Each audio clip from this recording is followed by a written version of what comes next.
If we organize, we can change this world as long as we have love at the center, as Jackie said, and as long as we build our numbers, as Bill said, but also as long as we listen to the prophetic voices to inspire us like we do tonight. I love you so, Rabbi Arthur Wasco. I knew you before you were rabbi, and even then you were my rabbi, my teacher. This is 40 years at the Shalom Center. I knew you perhaps 70, almost 70 years ago when you were more as a we were younger people in the movement, fighting for justice, climate sustainability, and a better world.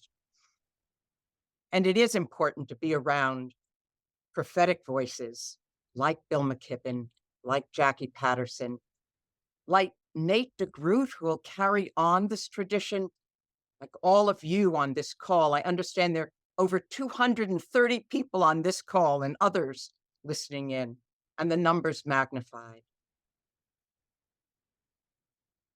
Wonderful Arthur Waskow brought us together tonight and asked me to talk a bit about the keys to organizing. And organizing starts, in part, what we're doing tonight. It starts with values. And the Jewish social justice values, and really the best values of all faith and other traditions, are about what's the right thing to do in this world. And whenever we're confused about organizing or anything, we should start with the question of what's the right thing to do. It may be confusing even then, but it helps give a direction. And we remember justice, as Jackie said, thou shalt pursue, saying it twice in the Bible because it's that important.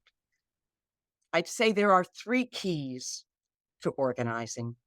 There may be many others, but there are three that are essential. One is building the kind of relationships we're building tonight and reflecting tonight, long-term and new relationships, showing we care about other people. And if we care about them, not just in general for the people or the planet as an abstraction, but real people and their lives. The second is to connect with the concerns people have about their own lives. We should remember the admonition that Hillel describes for us in his most famous quote. And remember, this is not just about us, but he had said, if I'm not for myself, who will be? If I'm for myself alone, who am I? If not me, who? If not now, when? This is the time. It's up to us. And the third principle, I'd say, is building our power, magnifying our numbers. Our people are our greatest power. Right now, the majority of the country believes in so many of the things we believe in, but we haven't made our power manifest. We haven't brought people together and shown that force in our numbers and who we really represent.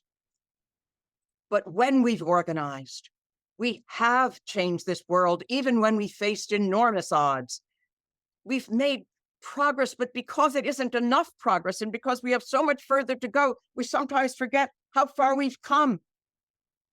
But there were fights against enormous terrorist odds to win the 8-hour day, to have public education, for voting rights, for marriage equality, that wonderful President Randy Weingarten mentioned, for the Affordable Care Act, for recently the greatest investment in climate that we've ever had.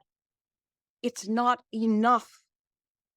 We have much further to go, but we make progress when we organize. And the organizing can take so many forms. It can be protest, individual or with large numbers.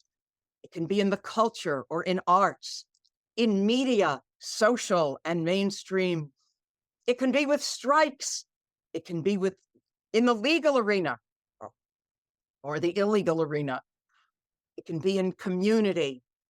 It can be in elections.